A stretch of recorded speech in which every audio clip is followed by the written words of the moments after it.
महोवयं शिरसा इच्छावन्ते सद्वत्ति काउ सगौ को तस्सालोचयुम अंगो भंग पैन्य पौडे परियम्मि चत्तपड़माने गुब्बगय चूलिया चेव चत्तत्तैतुदम कहायं स निश्चिकालम अंचेमि पूजेमि वन्दामि नमं सामि दुःख खो कम खो वोइलाओ सुगमणम समाई मरणम जिनगुण संपत्ति हो मज्जम नमोस्तु अपराणिक स्वाध्याय विलम श्रीमदाचार्यवत्ति कयो सृगम करोमि हम।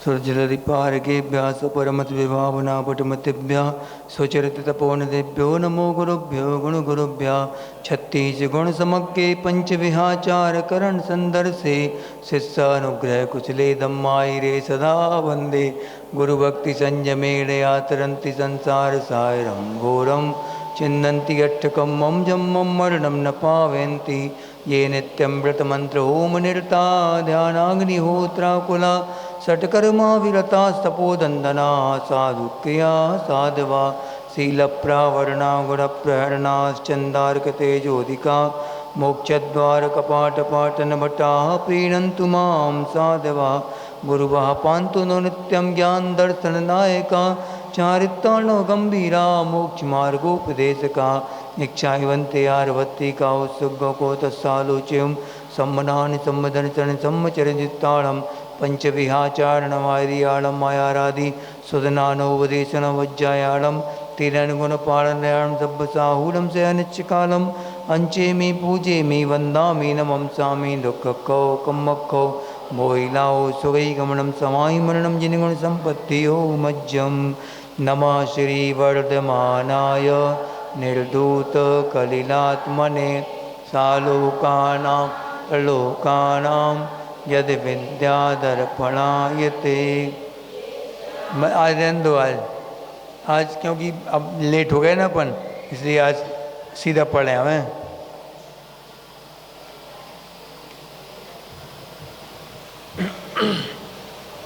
कल अपन ने क्या पढ़ा था?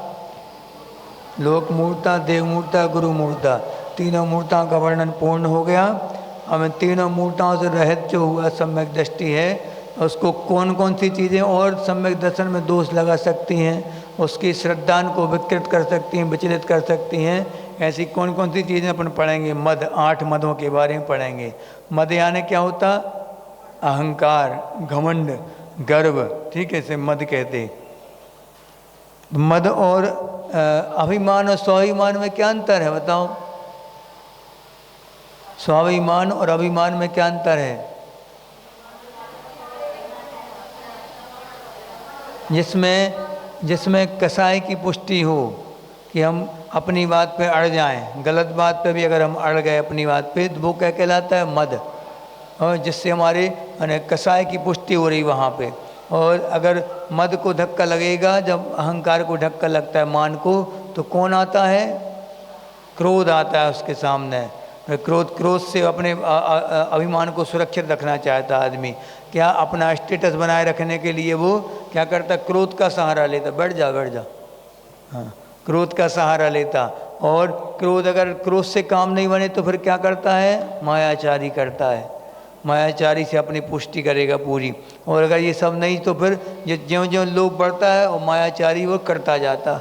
मायाचारी करता तो क्या लोभ होता उसके लिए? लोभ होता तो फिर और पापों की तरफ जाता जाता वो। इसलिए चारों कसाय एक दूसरे के पूरक हैं। ऐसा ही समझना कि क्रोध अकेला कसाय कहलाता है, बाकी सब कसाय में नहीं आती। जो आत्मा को कसे दुख दे हमेशा, वो कहलाएंगी कसाय। हमने क्या बताया था उदाहरण वो वाला कि अब उदाहरण कौन सा था वो, कि किसान जो होता है, कौन? कसाय रूपी किसान है। कहाँ खेती कर रहा है वो? आत्मा के प्रदेशों में खेती कर रहा है। काय की खेती करता है? राग देश रूपी बीज बोता है। किसके द्वारा? नो कर्म के द्वारा। नो कर्म यानी जैसे जाति का अहंकार कर लिया, हम तो बहुत बड़े कुल में पैदा हुए, 10 हुमड़ 20 हुमड़, क्या कहते तुम लोग? हुमड़ हैं। ऐसे मारवाड़ी हम तो, हम पोरवाल हैं, हम गंगवाल हैं। ये क्या है? जाति का मद करना। इसमें कोई अहंकार की पुष्टि होती है। सम्यक दृष्टि जीव कभी भी जाति का अहंकार नहीं करेगा, क्योंकि जन्म से तो सभी के सभी शूद्र हैं। हाँ, जन्मात जायते शूद्रा, यानी कि जन्म से सभी जितने भी जो उत्पन्न होते हैं सबके सबका जन्म कैसा होता है? जरा के साथ, बिल्कुल थैली में लिपटे हुए, मांस की थैली में लिपटे हुए हर जीव का, हर मनुष्य का जन्म होता है। होता कि नहीं होता? कि अच्छे पाउडर वाउडर लगा के आते, लंगोट अंगूट पहन के, कैसे आते? डायपर पहन के कैसे आते? ऐसे ही आते, नग्न अवस्था में। वो काय में लपटा रहता शरीर अपना, मांस हाड़ की झिल्ली में अपन पैक रहते हैं, पूरे एयर पैक। वहाँ पे माँ की नाभि से नली जाती है कहाँ तक? उसकी नाभि तक या फिर उसके मुंह तक। उसी नली में से वो जो माँ खाती है ना, झूठा ऊटा लार से सना हुआ, और जो भी जैसे खट्टा पिट्टा जैसा खाती है, चरपरा, तो जैसे माता ने चरपरा खाया बच्चा तड़प जाता वहाँ पे।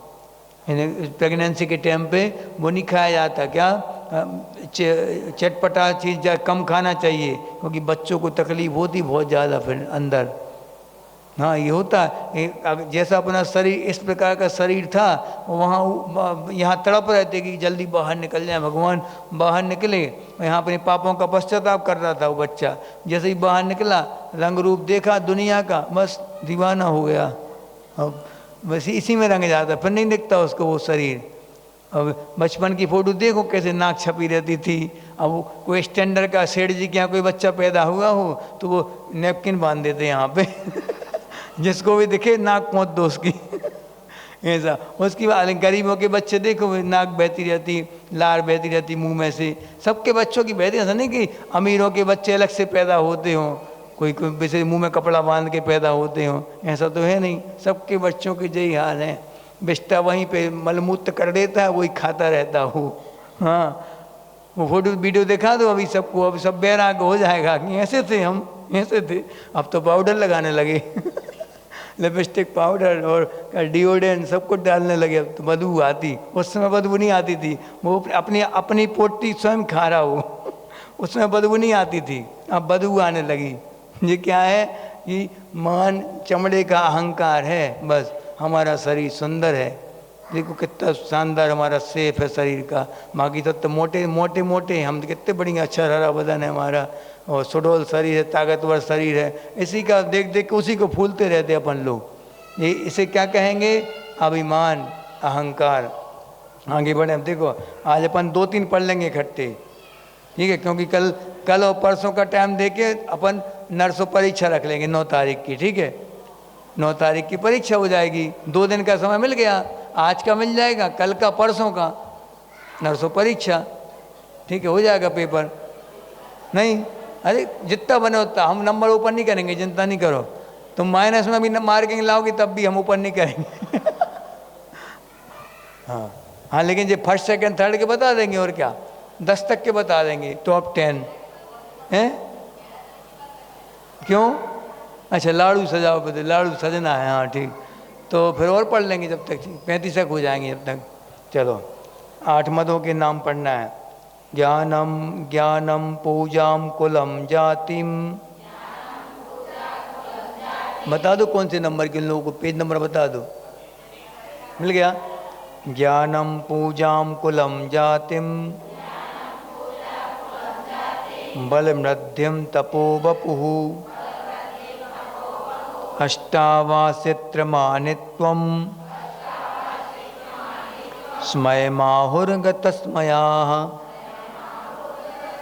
ज्ञानम पूजाम कुलम जातिम बलमृद्यम तपो वपुः अष्टावासित्रमानित्वम् स्मयमाहुर्गतस्मयाः। खड़े रहो हाँ, देखो आगे ये बता रहा है कि मद कितने प्रकार का होता है। मद तो एक ही प्रकार का होता है, क्रोध, मान कसाय जो एक ही प्रकार की होगी, लेकिन उसमें अभी अपन मनुष्यों की अपेक्षा अपन घटा सकते हैं। ये सब चीज़ें कि 8 प्रकार के होते। वैसे मूल में मद कितने प्रकार का होता है? एक ही प्रकार का होता है बस, माया का मान कसाय, ठीक है? मान कसाय कितने रूप हो सकते हैं मनुष्य गति में? देखो ज्ञानम, यानी ज्ञान प्राप्त हो गया, शास्त्रों के थोड़ी श्लोक याद हो गए, अच्छा स्वाध्याय हो गया तो हम बहुत ज्ञानी हैं। और हम आए और कोई खड़ा नहीं हुए तो कैसा लगता, अपमान जैसा लगता कि हमें तो ज्ञान है, हम पूरी विधान करवाते हैं पूरे मंदिरों के, पूरी क्रियाएं, अभिषेक पाठ पढ़ते हैं, हम शांति धारा पढ़ते हैं, इनने हमारी तारीफ ही नहीं करी महाराज जी के सामने। ये क्या है? मद। मद वाला व्यक्ति कभी गुरु के सामने भी नहीं झुकेगा। पक्की अंदर अगर जिसके मद है, जैसे वो श्री कृष्ण का अपन ने बताया था ना कि श्री कृष्ण के जीव ने महाराज जी से पूछी, उनको रोक था महाराज जी के लिए कि आपकी औषधि क्या है, तो वैद्यराज जी ने औषधि बना दी और बढ़िया महाराज जी ठीक हो गए। अब ठीक होने के बाद वापस वैद्यराज जी बोलते हो महाराज जी के पास ले चलो हमें दर्शन करने, ठीक हुए कि नहीं देख लें। उनके मन में क्या, बैठ जा बैठा लो, उनके मन में क्या था वैद्यराज जी के मन में कि महाराज जी के पास जाएंगे, राजा से हमारी सबके पूरी जनता के सामने हमारी तारीफ करेंगे वैद्यराज जी महाराज जी, तो हमें क्या खूब पुरस्कार मिलेगा, खूब वाहवाही मिलेगी, खूब हमारे क्लाइंट बढ़ेंगे हैं। तो इस अपेक्षा से वो महाराज जी के पास पहुँचे। अब जैसे ही पहुँचे वहाँ पे तो उनने क्या बोला कि महाराज जी देखो इनने वैद्यराज जी की दवाई से अब इतने जल्दी स्वस्थ हो गए। तो महाराज जी श्री कृष्ण महाराज जी ने क्या बोला उस समय, बोलते हैं हम अपने साता कर्म के उदय में ठीक हो गए। तो उस समय महाराज जी का कर्म सिद्धांत का विचारधारा थी, वैसे बोले वो। तो वो उसको बाद इतनी चुप गई वो कि जी कैसे साधु हैं, इनको इतनी विनय नहीं आती क्या दूसरों की, इन्होंने तुम्हें इतना बड़ा उपकार किया, इनके ऊपर उपकारी की विनय नहीं मानते, ये कैसे साधु हैं। तो ऐसा उसके मान को धक्का लगा बहुत ज़्यादा, बहुत बहुत तीव्र कसाई था वो, मान कसाई बहुत बड़ी चढ़ी थी उसकी। तो उसने क्या किया, फिर मर के क्या बना, वो त्रियंच गति में गया, बंदर बना। वहाँ फिर बताइए तुम लोग कैसा उपचार किया था महाराज जी के ऊपर। आगे अब कहानी दोबारा क्यों रिपीट करें, आगे बढ़ो। तो ज्ञान का मद क्या, ज्यों ज्यों ज्ञान आ जाए जीवन में आता जाता है उतनी उतनी मंद कसाई होना चाहिए। अगर ज्ञान आने के बाद भी मंद कसाई नहीं हुआ तो फिर ज्ञान कुछ काम का नहीं वो, और उल्टा वो आपको नीचे दुर्गति में ले जाने वाला है। अब वो कहते हैं ना कि दिया लेके लालटेन लेके कुआं में गिर जाए कोई व्यक्ति तो उस जैसा अभागा कौन कहलाया। इसलिए ज्ञान होने के बाद भी अगर अपन नीचे जा रहे हैं नरकों में तो फिर अपन जैसा कौन है, कोई नहीं, अद्वितीय है अपन, दूसरा कोई नहीं हमारे ऐसा, अद्वितीय है ऐसा। तो फिर ज्ञान, एक आचार्य ने बहुत सुंदर घटना सुनाई थी एक बार, क्षमा साहब जी के प्रवचन सुनी थी, सुनो तुम लोग भी सुनो ध्यान से। ज्ञान जैसे जैसे आता है जीवन में कैसे कैसे व्यक्ति और शांत होता जाता, मद से रहित होता जाता। एक जिनेंद्र वर्णी का नाम आपने सुना हो कभी, जिन्होंने आचार्य पूज्यपाद स्वामी की एक है जैनेन्द्र व्याकरण के नाम से, माने अच्छे अच्छे बुद्धिमान व्यक्ति तक लोहे के चने चबाने जैसी व्याकरण है वो, इतनी कठिन व्याकरण है, क्लिष्ट बिल्कुल, कि उसके लोहे के चने की बोले जाते। तो उसका हिंदी अनुवाद और उसकी संस्कृत टीका किसने लिखी, जैनेन्द्र वर्णी ने लिखी, जिनेन्द्र वर्णी जी अभी के हुए जो आचार्य जी के सामने थे वो। तो उन्होंने जब लिख के और पूरा कंप्लीट करके और प्रकाशित करवा दी, आचार्य जी के पास वो कृति मिली, आचार्य जी ने सबको स्वाध्याय करवाया, पूरा पंडित वगैरह, बड़े बड़े पंडित, अच्छे अच्छे पंडित उस समय के जो प्रकांड विद्वान जो थे, अच्छे मूर्धन्य विद्वान, सभी उस सभा में बैठे थे, सबके सामने सभा लगी थी और वाचन चल रहा था उसका जिनेन्द्र व्याकरण का। तो फिर उस समय वो भी वहाँ पे थे, कौन, जिनेन्द्र वर्णी भी वहाँ पे बैठे थे, पीछे सभा में बैठते थे रोज वो। तो एक कोई प्रकरण ऐसा आया कि जिससे सब विद्वान उलझ गए, आचार्य भी समझ में नहीं आता कि क्या बोलें ऐसा। तो बहुत देर तक बहसबाजी होती रही खूब कि ऐसा होना चाहिए ऐसा होना चाहिए। तो आचार्य क्या बोलते हैं, आचार्य को याद है कि इन्होंने टीका लिखी इसकी, तो इन्होंने हिंदी अनुवाद किया है। तो आचार्य क्या बोलते, अरे पंडित जी वर्णी जी तो बैठे हैं यहाँ पे, उनसे पूछ लो, इतने बड़े विद्वान वो शांत बैठे हैं। तो उन्होंने क्या बोला, देखो ज्ञानी व्यक्ति जितना ज्ञानी होगा उतना ही ज़्यादा शांत होगा अपने जीवन में। सच्चा ज्ञानी है तो, सम्यक ज्ञानी है तो, मिथ्या ज्ञानी तो खूब है जो उफनाते रहते हैं, खूब फुसकारते रहते हैं एक दूसरे को देख देख के, वो नहीं, ये सच्चे पंडित थे। इनने क्या बोला, जहाँ पे आपके जैसे महान आचार्य बैठे हों, सिद्धांत के ज्ञानी हों, जो धवला जय धवला का जिनने स्वाध्याय कर लिया हो, प्रकांड विद्वान जी जिनके चरणों में नतमस्तक होते हों, ऐसे आचार्य के सामने हम क्या बोले, हमारी क्या औकात है। देखो कितने बड़े ज्ञानी होने के बाद उनकी विनय देखो आप, गुरु के प्रति क्या विनय थी उनकी। कभी भी आप कितने ही स्वाध्यायशील हो जाओ, लेकिन मुनि महाराज जी को मान लो कुछ भी नहीं आता, आपसे ज्ञान में बहुत कम भी हैं, पता है कि कम, और क्षय उपशम नहीं है बुद्धि का, मेहनत तो कर रहे लेकिन याद नहीं हो रहा कुछ भी, और नहीं दे पा रहे प्रवचन अच्छे लच्छेदार, तो उनको देख के कभी भी ये भावना नहीं लाना कि इनसे अच्छे तो हम हैं। अब हमारे पास माइक लाओ, हम ऐसे प्रवचन देंगे कि दीक्षा ले लेगा 2-3 लोग भला ही वो ले पाए चाहे नहीं ले पाए, 2-3 लोग तो ले लेंगे दीक्षा। ऐसा ऐसा कभी नहीं सोचना कि ज्ञान की यहाँ पूजा कब होती है, जितना जितना चारित्र जीवन में आता जा रहा है उतने उतने वो ज्ञान मनता जा रहा है। वो ज्ञानी सच्चा ज्ञानी है, जिसके जीवन में जितना चारित्र उतने ही बड़ा ज्ञानी, और जितना बड़ा ज्ञानी चारित्र नहीं है तो उतने अज्ञानी। सीधा सीधा हिसाब किताब है। यहाँ पे अपने जैन दर्शन में अक्षर सुत को ज़्यादा महत्व नहीं दिया। अक्षर सुत यानी जो अक्षर लिखे हैं उनका ज्ञान ज़्यादा महत्वपूर्ण नहीं है, भाव सुत जितना होगा। वो कौन से थे महाराज जी, जिनको तुस्मास भिन्न ये सूत्र बस पकड़ लिया था उनने। क्या हुआ, महाराज जी को कुछ भी याद नहीं होता था। कौन से महाराज जी थे वो, नाम भूल गए, हम भी भूल गए हैं। शिवकोटि नहीं, शिवभूति मुनिराज। शिवभूति मुनिराज कैसे थे कि उनके जीवन में बहुत कम क्षय उपशम था, बिल्कुल याद नहीं होता था। अब गुरुजी ने नमोकार मत बताया, वो भी भूल गए। अब ने बोला कि अच्छा एक काम करो, शॉर्ट में जी याद कर लो तुम बस, महाराज जी सामायिक करने के लिए कोई मंत्र दो। तो उनने शॉर्ट में कौन सा मंत्र बता दिया, तुस्मास भिन्नम। तुस्मास यानी, तुस यानी क्या कहलाती, उड़द की दाल को तुस बोलते, और मांस किसको नहीं, तुस बोलते छिलके को, और उड़द को बोलते हैं मांस। मांस, उड़द को मांस बोलते हैं, मांस। तो तुस अलग है, छिलका अलग है, उड़द की दाल अलग है। इतना सूत्र था, वो उसका अर्थ मालूम था उनको, लेकिन सूत्र भूल रहे थे, वो ही भूल गए। वो 2 शब्द का सूत्र था, अब वो भी भूल गए। अब उनके सामायिक करने बैठे, अब उन्हें वो आहार के लिए जा रहे थे, तो वो भूलते भूलते वो याद तो करते लेकिन भी भूल गए वो। अब जाते जाते रास्ते में एक महिला क्या कर रही थी, उड़द की दाल वो छिटक रही थी, उससे सूपा से क्या करते उसको फटक रही थी वो तो उड़द की दाल। अब जैसे उन्होंने देखा कि पूछा क्या कर रही, तुरंत अंजलि छोड़ी उन्होंने, जी तो उड़द की दाल आ गई, मांस आ गया। अब तुस और मांस अलग अलग हैं, तो उन्होंने पूछा इशारे से क्या कर रही हो।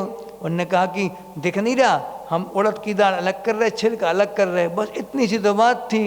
जो तो हमारे गुरुजी बोल रहे थे हमसे कि शरीर अलग है, आत्मा अलग है। बस अंजलि छोड़ी, मिल गया हमें ज्ञान, बस अब नहीं चाहिए, कुछ नहीं चाहिए। जाके सीधे जंगल की ओर गए, गुफा में बैठे, ध्यान लगाया, केवल ज्ञान हो गया।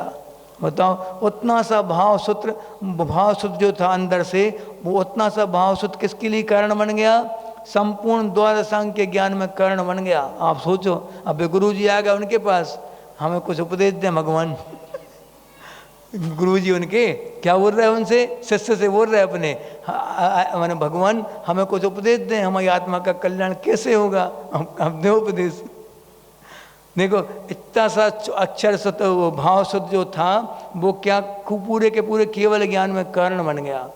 इतना बड़ा द्वादशांग का पूरा ज्ञान हो गया उनके लिए, सब कुछ A to Z।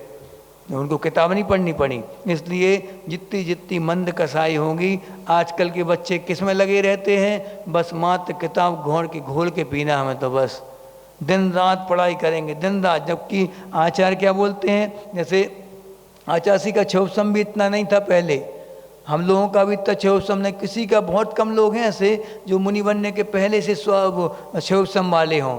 उनका क्षयोपशम कब बढ़ा, जैसे जैसे मुनिव्रत का पालन किया, अपनी कसाय मंद करी और अपने ऊपर नियंत्रण किया इंद्रियों के ऊपर, अपने आप क्षयोपशम बढ़ेगा। क्यों घबरा रहे तुम, अपने आप आएगा झक मार के ज्ञान, आना ही पड़ेगा। आचार्य के मुख से जब वचन निकलते हैं तो अपने आप, अगर शिष्य विनयशील है और स्वाध्यायशील, अच्छी लगन है उसके अंदर पढ़ने की, और कसाय मंद है उनकी बिल्कुल, तो नियम है कि वो पूरा का पूरा सुत जो है उड़ेल लेंगे गुरु उनके अंदर, पक्का है।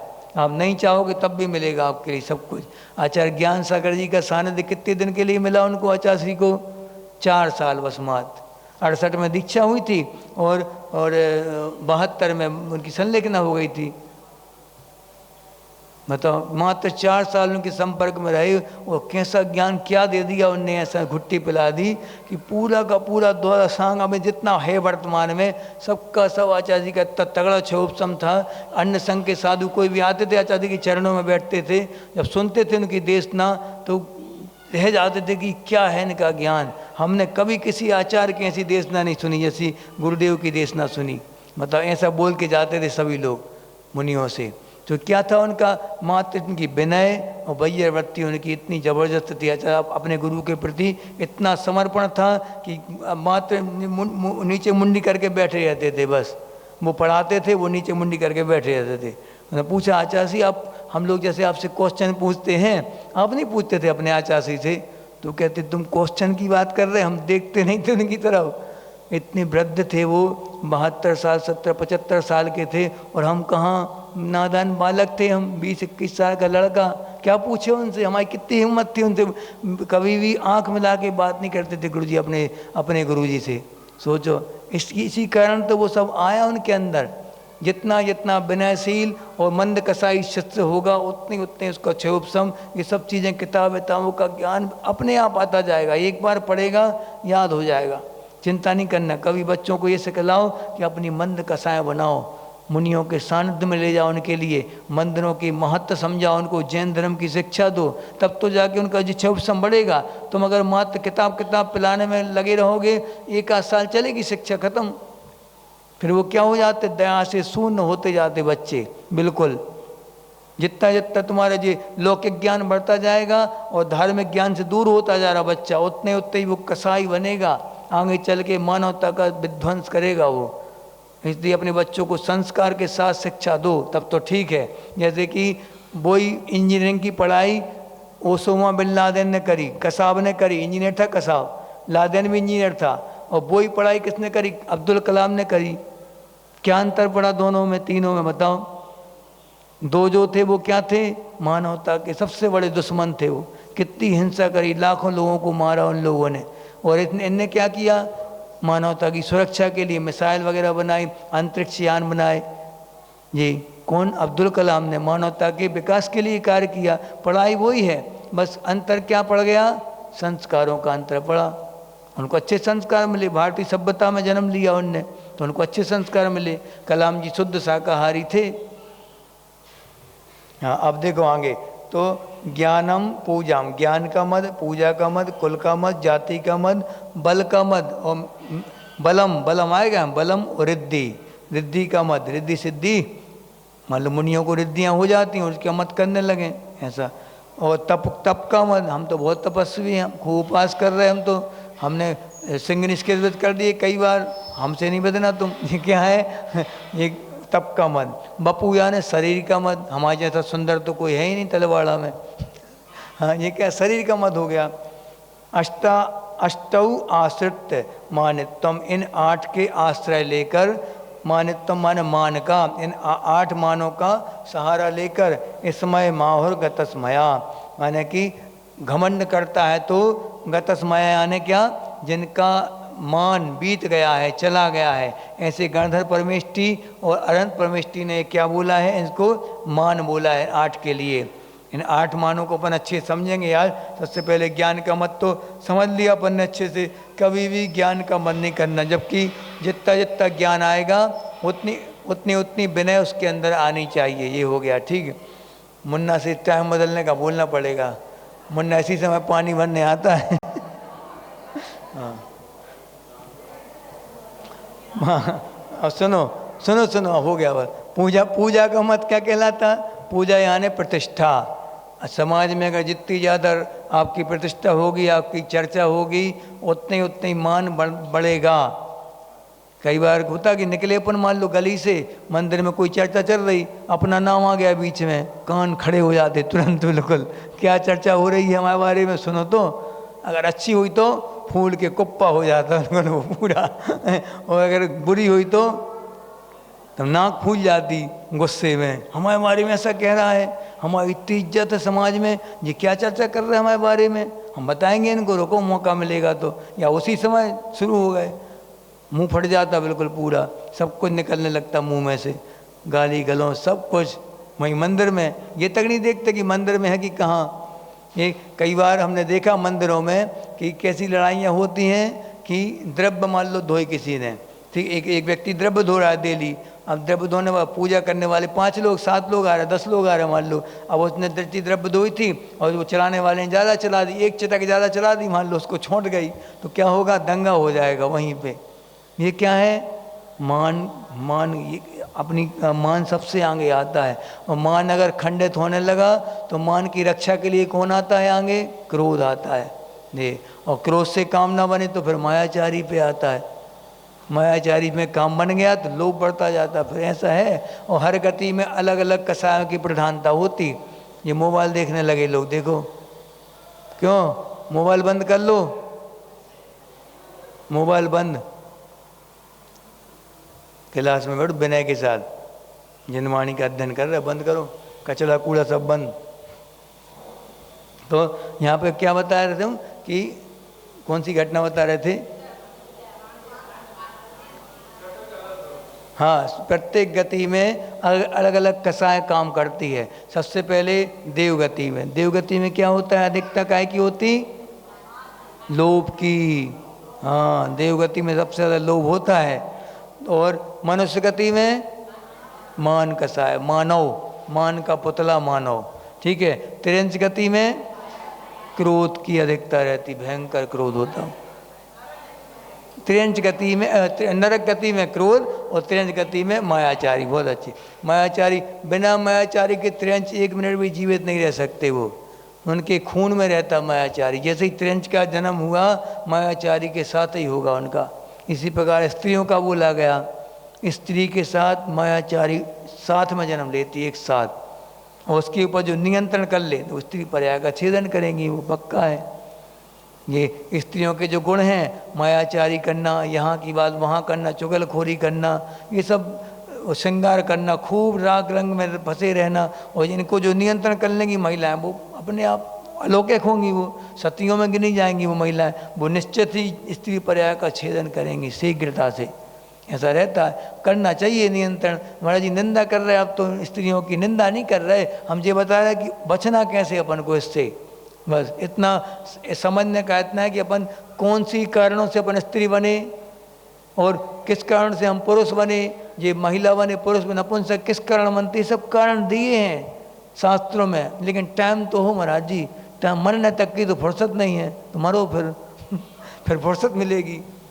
कोई कहता है फुर्सत के कारण टाइम नहीं मिलता महाराज जी इतनी फुर्सत है कि टाइम ही नहीं मिलता, टीवी से, बीवी से, बच्चों से, रसोई से फुर्सत नहीं मिलती बिल्कुल है। लेकिन निकालना चाहिए टाइम, थोड़ा सा टाइम स्वाध्याय के लिए निकालो कि हम इतना तो कम से कम जाने कि हम मनुष्य कैसे बने। क्या कारण दिए, तत्वासुत का 6वां अध्याय जब पढ़ोगे उसमें कारण आए हैं, माया तैरज्ञो नस्य, मायाचारी करने से त्रिंच आयु का बंध होता है, और त्रिंच आयु जाओगे वहाँ मायाचारी गिफ्ट में मिलेगी। गिफ्ट में बहुत फायदे हैं, मायाचारी करने के कितने फायदे हैं, इतने सारे फायदे हैं कि आपके अभी तुम्हें कोई नहीं पूछता, अभी पूछता समाज में कोई नहीं पूछता, फिर एक पूंछ हो जाएगी, सब पूछने लगेंगे तुम्हारे लिए, पूंछ हो गई पीछे एक अच्छी बड़ी वाली पूंछ, तो क्या ये फायदा हो गया। और अभी तुम्हारे कान बहुत छोटे छोटे हैं, माइन्यूट आवाज़ को सुन नहीं पाते, कान बड़े बड़े हो जाएंगे, कितना फायदा है। अभी नाक तुम्हारी छोटी सी है, फिर नाक नीचे जमीन में लटकने लगेगी, शानदार बड़ी बड़ी नाक, उसके द्वारा तुम खाओगे पियोगे नाक के द्वारा। नाक वाले जो होते मान वाले वो यहाँ जाते हैं त्रिंच गति में, हाथी बनते हैं। हाथी की सूंड कितनी बड़ी होती, नाक लटकेगी जमीन में, अभी लटक नहीं रही अभी नहीं लटक रही। तो क्या है ये मायाचारी के फायदे बता रहे हैं। अभी तुम्हारे सिर में बाल हैं, बड़े बड़े बाल हैं, पूरे शरीर में बाल हो जाएंगे अच्छे शानदार घने घने बाल। हाँ कितने, अभी 2 पैर हैं, 4 पैर मिल जाएंगे, कितने फायदा है। रफ्तार बढ़ जाएगी, अभी 20 की रफ्तार होगी, 50 की रफ्तार हो जाएगी तुम्हारी आगे चल के। ये सब क्या है, फायदे हैं किसके, मायाचारी करने के फायदे। खूब मायाचारी करो और ये सब चीज़ें फायदे उठाओ, करना है नहीं करना ना, इतनी बच के रहना। अब नरक में कैसे जाते हैं, अल्पारंभ परिग्रहत्वम नारकस्य, बहवारंभ परिग्रहत्वम नारकस्यावसा, यानी कि नरक गति में जाने के उपाय करना हो तो क्या करें महाराज जी, तो खूब आरंभ करो, पाप के काम खूब लगे रहो, दिन रात दुकानदारी, बस इसके अलावा कुछ काम ही नहीं। शटर का ताला 24/7 24 घंटे हो और 1 हफ्ता दुकान बंद नहीं होगी कभी भी। हफ्ते के किसी भी दिन बंद नहीं होगी दुकान, बस एक दिन बंद होगी, जिस दिन तुम मरोगे उस दिन तो बंद करनी पड़ेगी, लड़के को ज़बरदस्ती करनी पड़ेगी। हाँ, क्योंकि पापा शांत हो गए, भले ही 2-3 दिन बाद खुल जाए दुकान, लेकिन तुम मरोगे तो पक्का दुकान बंद तो होना ही है। इसलिए दुकान बंद होने के पहले पहले सौदा रख लो, अच्छी वाली क्वालिटी की सौदा। कौन सी? 4 महीने मिले हैं सौदा खरीदी करने की, खरीद लो। इतना थोड़ा थोड़ा ये माल भी खरीदते रहो, वो माल तो खरीदो, मैं तो मना नहीं कर रहा है, बोली के पैसे चुकाना ना वो माल भी जरूरी, वो दुकान भी जरूरी, लेकिन ये वाली दुकान के लिए भी समय देना चाहिए। गुरु महाराज आपके यहाँ पे बैठे हैं, वो अभागे होते हैं जो व्यक्ति वो घर शमशान के समान है, जिस घर में गुरु महाराज के चरण न पड़ पाए, शमशान के समान। आज पूछो, आज जो चौका लगाता आहार करने गए थे, 5-4 दिन से कंटिन्यू चौका लग रहा था और गुरु महाराज के चरण तो पड़े लेकिन आहार नहीं हो पा रहे थे, तो क्या बहुत दुखी थे बेचारे। तो एक दिन वो बढ़ाया गया, कमेटी वालों ने दया करके एक दिन वो बढ़ा दिया। आज उनका मनोरथ पूरा, उनको कितनी खुशी हुई। मतलब गुरुओं के आहार, दिगंबर मुनियों के आहार जिस घर में होते रहते हैं वो ही घर पवित्र माना जाता, नहीं तो वो शमशान घाट के समान है घर पूरा, जिस घर में गुरु के चरण नहीं पड़ते। हमेशा ऐसे महापात्रों का इंतजार करा करो घर के सामने। हम तो ये बोलते कि 4 वाली व्यवस्था बंद करो। हाँ, 4 वाली व्यवस्था क्यों 4 तक सीमित क्यों रखा? हम हर घर में लगाएंगे चौका, महाराज जी को जहाँ जाना वहाँ जाएंगे और कोई भी एक बात नहीं करेगा कि महाराज जी हमारा खाली गया खाली। हम तो अपने लिए बना रहे हैं, महाराज जी आप आ जाओगे तो आपको खिला देंगे, ऐसी भावना रहनी चाहिए प्रत्येक श्रावक की। लेकिन महाराज जी आइटम नहीं बनाते तो कोई क्या कहेगा कि कितने से आइटम बनाए, दाल बना दी 2, रोटी बना दी, क्या सब्जी बना दी 2 सब्जी, बस हो गया काम। क्या कहेंगे लोग, नाक कट जाएगी हमारी सबके सामने, कैसा चौका है, पैसे नहीं थे तो क्यों चौका लगाया कोई बोलेगा तुमसे ऐसा? कोई नहीं बोलेगा।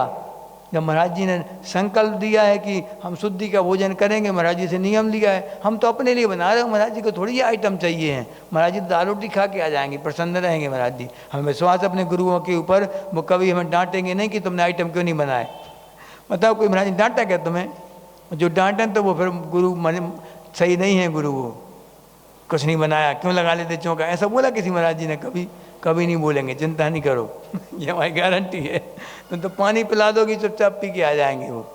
हाँ महाराज जी आप कह रहे हो ऐसे, आप तो आ जाओगे लेकिन हमारी नाक कट जाएगी और तुम्हारी नाक यानी मान, यही तो मान कहलाता। हमारा खूब नाम है समाज में, हम सबको इतना खिलाते हैं, महाराज जी को नहीं खिलाएंगे क्या है? बताओ, ऐसी ये तो अभिमान कहलाता। इसी को जीतना है। अब पूजा का होगा, पूजा माने प्रतिष्ठा। जितना प्रतिष्ठित व्यक्ति होगा, अगर वो प्रतिष्ठित व्यक्ति सच्चा है तो उतना ही ज़्यादा वो नीचे नीचे नयन करता रहेगा, अपनी नज़रों को नीचे रखेगा। आचार्य कितने प्रतिष्ठित थे, दुनिया भर में प्रतिष्ठित थे, वो तो पूरी दुनिया चाहती थी उनके लिए, दीवाने थे उनके सब। लेकिन इतनी पूजा, इतना सत्कार, सब कुछ मिलता था, उतने उनकी नम्र दृष्टि होती जाती थी। कभी आचार्य ने ये नहीं कहा कि बिल्कुल हम कर रहे सब कुछ, हम कितने सारे लोगों का क्या क्या करें, हम कभी नहीं बोला। क्या बोलते थे? सबका अपना अपना पुण्य है, अपने पुण्य से सब दीक्षा ले लेते हैं। आप लोगों ने इतनी मेहनत करी, यहाँ तक आए, हमारा तो मात्र कुछ हाथ ही नहीं था। हमें तो आचार्य ने आशीर्वाद दिया था कि संघ को गुरुकुल बनाना। सबका सब अपना श्रेय किसको देते थे? वो अपने आचार्य को देते थे। यही तो महिमा कहलाती। बड़े लोगों की बात बड़ी बड़ी होती हैं, अपन लोग पहुँच नहीं पाते वहाँ तक। अपन नीचे खड़े खड़े उनकी आलोचना करते हैं बस कि कैसे महाराज जी हैं, बड़े बड़े लोगों के यहाँ जाते हैं, बस पैसा वालों के यहाँ जाते हैं। कहते हैं ना, आचार्य के बारे में तक में कह देते थे लोग, और कुछ लोग भला ही नहीं कहते थे, लेकिन हाँ सब बात तो सही है भाई, इतना ही बहुत है। अनुमोदना है आपकी, गुरुओं की निंदा में आपने अनुमोदना कर दी।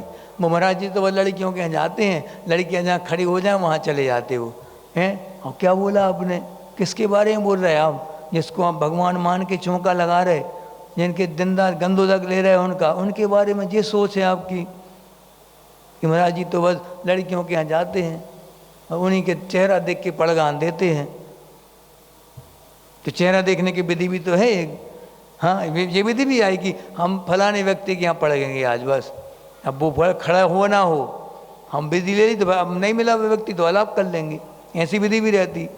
हाँ, व्यक्ति विशेष की विधि भी होती है, कई बार पात्र विशेष की विधि हो जाती कि आज चांदी के पात्र में आहार की शुरुआत करेंगे हम। एक बार मुनीषी क्षमा सागर जी के साथ हुआ था ऐसा, उनने विधि ले ली कि चांदी के बर्तन में ही आहार शुरुआत करेंगे आज हम आहार की।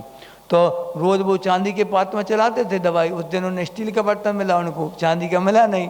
अब वो देने लगे और वो बहुत देर तक खड़े, अब दवाई में दवाई लें, दवाई दवाई दवाई, तो अब लेते कहते कहते बैठ गया महाराज जी, अंतरा हो गया पहली अंजलि में, क्योंकि वो दवाई सबसे शुरू में चलनी थी, जरूरी थी चलना। वो आचासी को बताया लोगों ने जो साथ में जाते थे कि आचासी ने महाराज जी दवाई नहीं ली। तो आचासी ने बोला था दवाई के लिए, तो पूछा क्यों नहीं ली दवाई, तो उन्होंने बोला महाराज जी हमने आज नियम लिया था कि चांदी के पात्र में जो देगा भोजन वहाँ से शुरुआत होगी तो लेंगे, नहीं तो नहीं लेंगे। आज ही ने पात्र बदल दिया। तो फिर हमारी आचार्य कहते हाँ परीक्षा हो गई आज, बहुत अच्छा, अच्छे से पालन करो ऐसी चर्याओं का। आचार्य जी बहुत खुश होते हैं जब भी कोई मुनिराज अपनी साधना में खड़े उतरते हैं या फिर साधना बढ़ाते हैं, आचार्य जी को बहुत खुशी होती। आचार्य जी हरि का त्याग करना चाहते हैं आजीवन, बहुत अच्छा आशीर्वाद, बहुत खुशी के साथ आशीर्वाद देते थे। नमक का त्याग, उन्होंने कहा आचार्य जी 2 उपास करना है, हाँ बहुत अच्छा आशीर्वाद आशीर्वाद ऐसा देते थे खुश हो के। बिल्कुल तप करने में जिनको खुशी होती हो, जलन ना होती हो कि हमसे आगे बढ़ जाएगा, इसका ज़्यादा नाम हो जाएगा, ऐसा कभी नहीं सोचते। आचार्य जब तो आचार्य कहलाते वो, संघ की वृद्धि में जिनको खुशी होती हमेशा। तो कुल का मद हम तो बहुत बड़े कुल के हैं, हम जानते नहीं, हम 10 हुमड़, हम 20 हुमड़, 19 भी होता कोई 10 और 20 2 ही, और 18,000 हम 18,000 जाति के हैं, हमसे नहीं फंसना, हम बहुत बड़े कुल के हैं। तुम्हारा है ही क्या, तुम्हारा वजूद क्या है हमारे सामने, हम बहुत बड़ी समाज के हैं, ये क्या है, मद कहलाता है जी।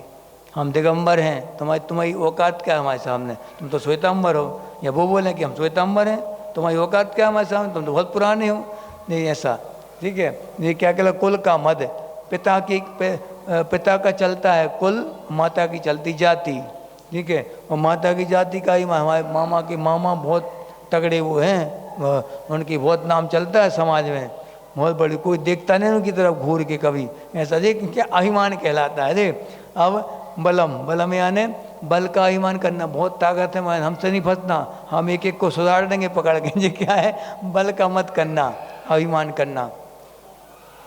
और रिद्धि यानी क्या होता, हमारे पास रिद्धि यानी धन से भी ले सकते, या फिर रिद्धि यानी मुनियों को जो अभिमान हो जाए, मान लो कि हमारे पास तो रस रिद्धि है, हम जो भी हाथ में लेते हैं वो मीठा बन जाता अपने आप, सरस बन जाता, नीरस भोजन भी सरस बन जाता।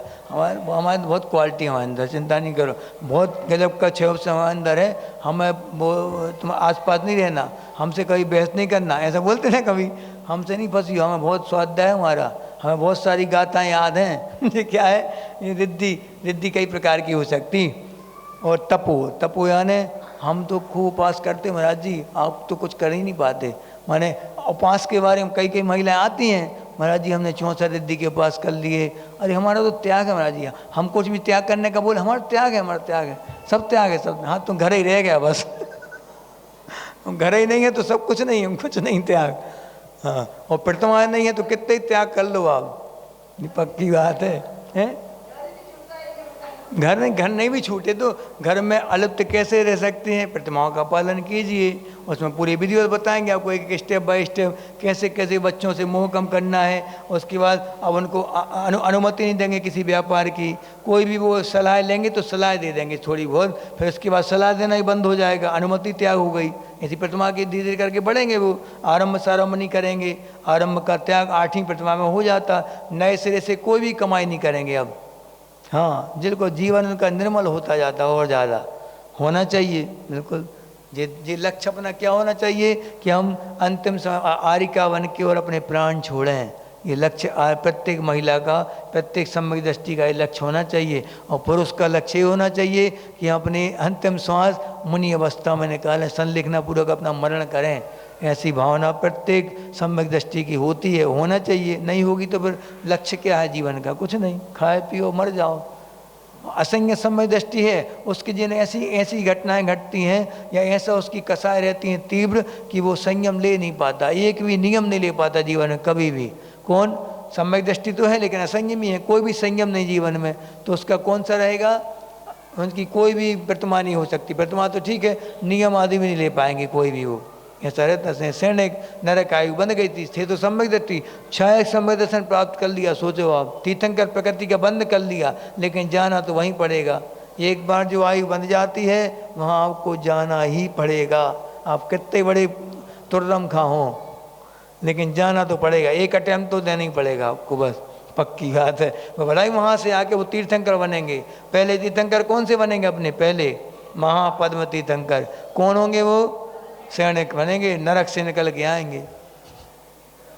नरक से निकलने वाले जीव के पंचकलनक मनाएंगे देव आके सोचो यहाँ, लेकिन उनके पास फैसिलिटी रहेगी कि 6 महीने पहले से उनके ऊपर वज्र कोट आ जाएगा। जब नरक में है अभी तो वो थारी मारी में लगे हैं, कुट रहे हैं, कूट रहे हैं दूसरों के लिए, मर रहे मार रहे, सब हो रहा वहाँ। लेकिन जैसे ही 6 महीने पहले माँ के गर्भ में आने के 6 महीने पहले से वो जीव कैसा हो जाएगा, कोटेड हो जाएगा पूरा। उसको ना कोई टच कर सकता है, ना कोई दुख होंगे किसी प्रकार के, उसको नरकों के दुख उसको अब नहीं मिलेंगे। 6 महीने तक शांति से बैठेगा वहाँ पे, इंतजार करेगा अपना कहाँ का, ऊपर जाने का इंतजार करेगा। फिर ऊपर जाके और वो माँ के गर्भ में आएंगे तीर्थंकर का जीव। महानी देखो, अरे ये महिलाओं की बहुत खराब आदत है, दादी बिल्कुल वहीं सूद लगा के वहाँ क्यों देखती, कुछ भी हो रहा हो क्या करना, होने तो जो हो रहा सो बनती। जब ज्ञान आराधना कर रहे हो तो वहाँ देखे अंतराय पड़ता, पूरी सभा आपको देखेगी कि जी दादी क्यों बात कर रही, कभी नहीं। ज्ञान दूसरों के बाधा कभी नहीं बनो, अंतराय नहीं डालो किसी काम में, ठीक है। तो यहाँ पे क्या हुआ, मत के बारे में, बपू यानी शरीर का मत। अब ये शरीर का मत करने लगे कि हम तो बिल्कुल यौवन संपन्न कोई व्यक्ति है, जवान है, सुंदर है, वो क्या सोचता है, हमारे आगे तो कोई लग नहीं सकता, हमारा ब्यूटी कॉन्टेक्ट में अगर हिस्सा लें तो मिस्टर तलवाड़ा बनेंगे ऐसे ऐसे लोग होते, मिस तलवाड़ा बनेंगे या मिसेस तलवाड़ा बनेंगे, ऐसे मिस यूनिवर्स बनेंगे। ये अभी तो बन जाओगी, सब ठीक है। सुंदरता कब कितने दिन की, जब तक दांत नहीं गिरे या फिर झुर्रियाँ नहीं आई शरीर में, या बाल सफ़ेद नहीं हुए, जब तक तो जवानी चलेगी। तुम जो चाहोगी वो मिलेगा तुम्हें सब कुछ। लेकिन जब जवानी जाने लगती है तो फिर बुढ़ापा आता तो लात मार के आता है, कहाँ, पेट में लात मारता है सीधी, तो माने पाचन शक्ति खत्म, और पेट में लात गली तो झुकता है आदमी, झुक जाता पूरा ऐसा, कमर झुक गई, दांत पूरे गिर गए नीचे। अब चलो वृद्धावस्था का चलना देख लो, अभी से प्रैक्टिस करने में काम आएगी जो जितना व्रत नियम से रहेगा, एक आसन आदि करता रहेगा, संयम रखेगा, उसका बुढ़ापा सुरक्षित रहेगा, ये गारंटेड बात है। और जो व्यक्ति अभी कुछ नहीं कर रहा, कोई नियम संयम व्रत नहीं, कोई नहीं, देखेंगे बुढ़ापे में कर लेंगे, ये सब चीज़ें तो बुढ़ापे की हैं, अभी तो हम जवान हैं तो फिर क्या बोला, चंद्रगुप्त मौर्य के जो 16 सपने आए थे, उसमें एक स्वप्न कौन था कि युवा युवा बैल के बछड़े, जवान बछड़े बहुत बड़े रथ को खींच रहे हैं, एक विशाल रथ को। वो रथ कौन सा रथ है, जिन शासन का रथ है वो। जिन शासन के रथ को कौन खींचेगा, युवावस्था में धर्म के प्रति बहुत लगा होगा लोगों में, वृद्धावस्था में रुझान कम होता जाएगा। ये स्वप्न का फल था। जो युवावस्था में करेंगे उनका रुझान तो ठीक है बना रहेगा, लेकिन जो सोचेंगे कि हम वृद्धावस्था में कर लेंगे धर्म कर्म, तो उनका रुझान बनना ही नहीं। जितने जितने ज्यों ज्यों भोग संजोग मनोहर, ज्यों ज्यों भोग संजोग, 12 बेरा घोना पढ़ते ना, ज्यों ज्यों भोग संजोग मनोहर, मन वांछित जन पावे, और तृष्णा नागिन त्यों त्यों डंके, लहर जहर की आवे। जिस ज्यों ज्यों अपने के अच्छे अच्छे भोग मिलते जाएंगे भोगने के लिए, वो क्या होता है, तृष्णा रूपी आग और बढ़ती जाएगी, फिर नहीं बुझना कभी वो।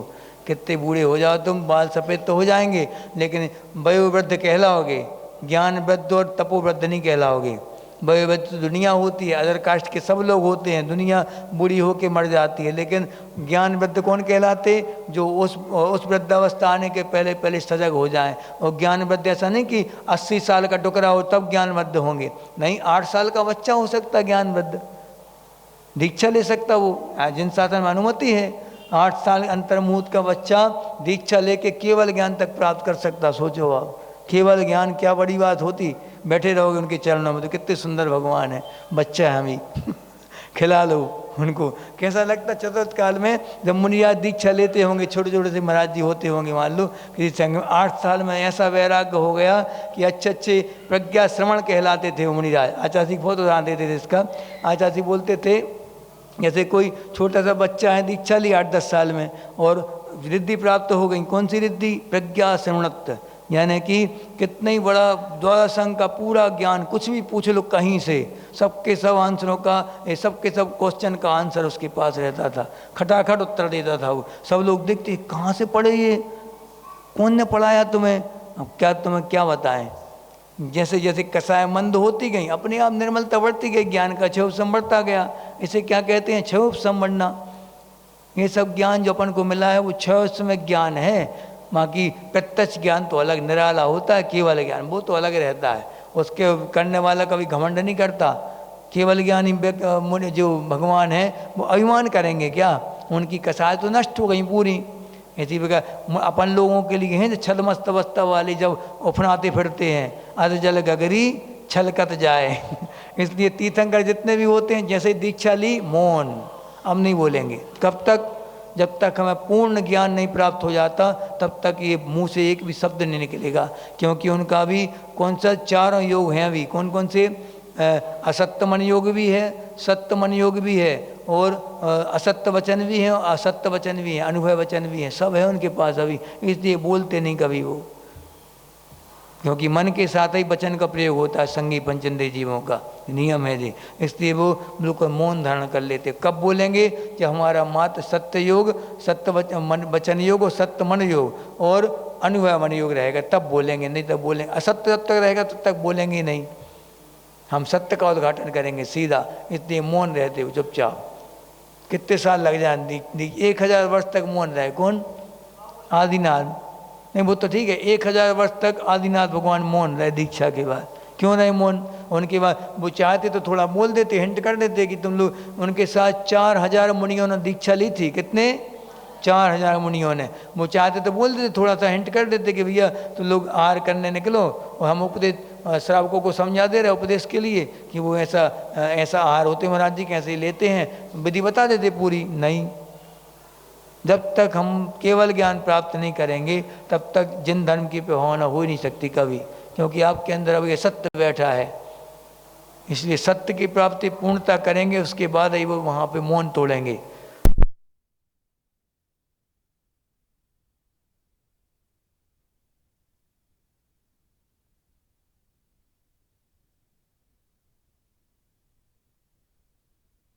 तेति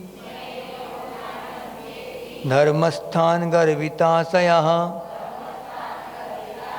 सोतेति धर्म महात्म्यम ना धर्मो धार्मिकैर्विना। हाँ, अब देखो इसमें यानी इन 8 प्रकार के मद करने से यो यानी जो अन्यान अत्येति। अत्येति यानी क्या होता? अत्यति क्या होता है? अपमान करता है। किसका? धर्म स्थान, जो धर्म में स्थित है, मुनिराज हैं या फिर प्रतिमाधारी हैं या सम्यक दृष्टि कोई जीव है। और गर्विताशय, गर्व को धारण करके जो व्यक्ति इन 8 प्रकार के मदों में से कोई मद किसके प्रति करता है? धार्मिक व्यक्ति के प्रति करता है। सो अत्येति माने वह क्या करता है? अत्येति तिरस्कृत करता है। किसको? धर्मम आत्मीयम, यानी अपने लिए अपने धर्म को स्वयं वो लज्जित करता है, बेइज्जत करता है। यानी दूसरे की बेइज्जत नहीं कर रहा, वो अपने धर्म को स्वयं बेइज्जत कर रहा है। क्योंकि आपने जब सम्यक दृष्टि हैं आप, या आपने जिन शासन की शरण ली है और जिन शासन की शरण जिनने ली है उनको आप लज्जित कर रहे हो, आप मान में आके, अभिमान में आके। तो किसको लज्जित कर रहे हैं आप? अपने ही धर्म को लज्जित कर रहे हैं स्वयं। देव किसी कितनी बढ़िया बात कहते हैं, आचार्य समंतबद्ध देव हैं ये, जो कि देवों तक से शास्त्रार्थ करने वाले थे। इतने गजब की इनकी प्रतिभा थी। तो ना धर्मो धर्म कैर बिना, ये इतनी बढ़िया सूक्ति दी है कि धर्म किसके बिना नहीं रह सकता।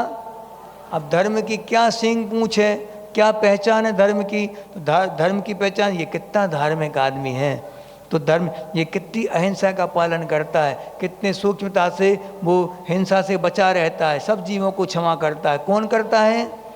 धार्मिक व्यक्ति, बिना व्यक्ति के धर्म की कोई पहचान है क्या? नहीं हो सकती। लक्षण कहाँ देखेंगे उसके? किसी जीव में देखेंगे कि नहीं? तो धार्मिक जीव जो होगा, ना धर्मो धर्म के बिना, धार्मिक व्यक्ति के बिना धर्म हो नहीं सकता कभी। इसलिए अगर धार्मिक व्यक्ति का अपमान करोगे तो धर्म का अपमान कहलाएगा, पूरे धर्म का अपमान।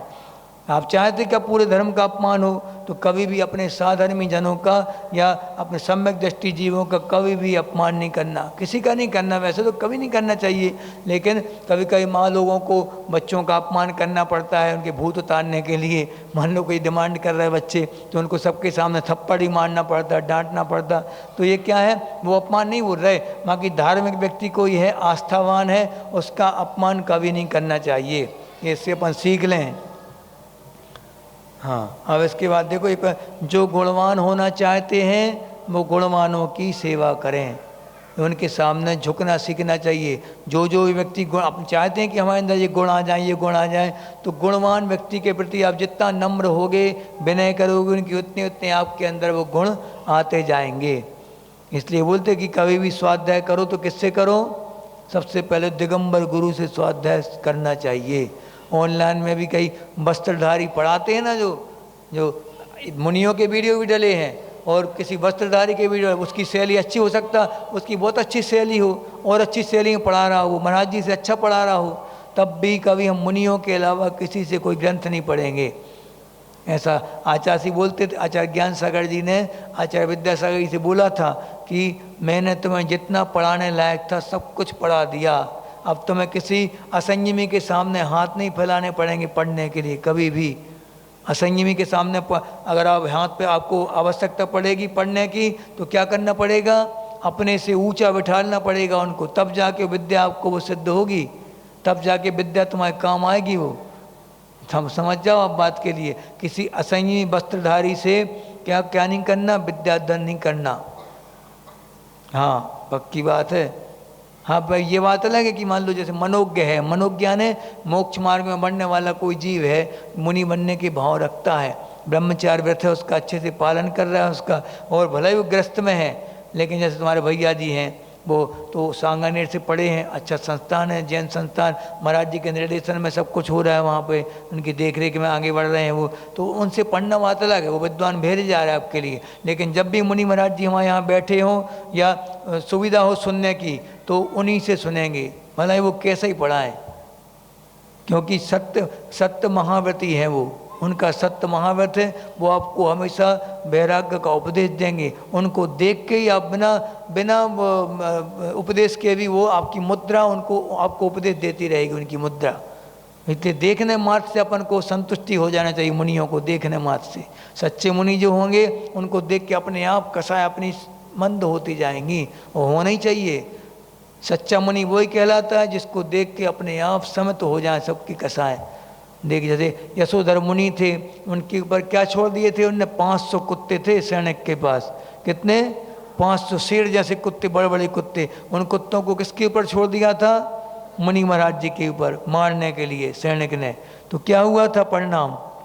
मुनि महाराज जी ने देख लिया कि वो आ रहे हैं, शांत बैठ के और अपनी साधना बढ़ा दी, तो बिल्कुल कसाय मंद कर ली, सबसे क्षमा मांग ली अंतर अंतर। अगर बच गए भगवान, बच गए तो आहार ग्रहण करेंगे, वरना अन्न जल का त्याग, समाधि धारण कर ली उनने। तो क्या हुआ? उनको देख के और शांत हो गया, बिल्कुल क्रूर से क्रूर व्यक्ति भी शांत हो जाता देख के, उनके अंदर की क्षमा, यह क्षमा की उत्कृष्टता थी वो। और इनकी क्रूरता थी, किसकी क्रूरता थी? सैनिक की। बताओ कितने क्रूर कुत्ते छोड़ दिए उनके ऊपर, लेकिन वो कुत्ते समझदार थे, सैनिक समझदार नहीं थे। मनुष्य रह जाता है, फ्रेंच में अकल आ जाती, उसकी अकल की दाढ़ आ गई, इनकी नहीं आ पाई अकल की दाढ़, ये नहीं संभल पाए, वो संभल गए कुत्ते। उनने शांत पूंछ हिलाते हिलाते हाथ जोड़ के बैठ गए कुत्ते, सबके सब पूरे, देख के मुनिराज को। तो ये क्या समझ रहे? जादू टोना करने वाला है ये तो। और अभिमान भड़क गया, अभिमान के कारण किया था उनने अपमान महाराज जी का। अब क्या हुआ? जैसे ही देखा कि कुत्ते भी फेल हो गए, तो अब उनका क्रोध और ज़्यादा, मान की रक्षा करने के लिए क्रोध आया आगे। अब बस फिर साथ में नरक की बांधी, फिर भला ही संभल गए, लेकिन बांध तो दी कि नहीं बांधी। उस समय का क्षणिक जो क्रोध था उसने कहाँ पहुँचा दिया? नरक में जाना पड़ा। इसलिए अपन को हमेशा किससे बचना है? अपमान से बचना और साधर्मी जनों के अपमान कभी नहीं करना, कुछ भी हो जाए, क्योंकि साधर्मी जो है वो तुम्हारे धर्म को फॉलो कर रहा है और उसका अपमान होगा तो तुम्हारा अपमान होगा, तुम्हारे धर्म का अपमान होगा। इसलिए कभी भी साधर्मी का कितने गरीब परिस्थिति में हो, दीनहीन हो या अज्ञानी हो, तब भी उसकी कभी निंदा आलोचना नहीं करना, अपमान नहीं करना सबके सामने, तिरस्कार अभिमान के कारण। ठीक है, अभी अरे 2 हो गई, आज 30 तक हो जाएंगे अपनी 11 तारीख तक। ठीक है, बोधि समाधि परिणाम शुद्धि स्वात्मोपलब्धि से विशोक सिद्धि चिंतामणिम चिंतित वस्तुदाने त्वं मंदमानस ममास्तुति।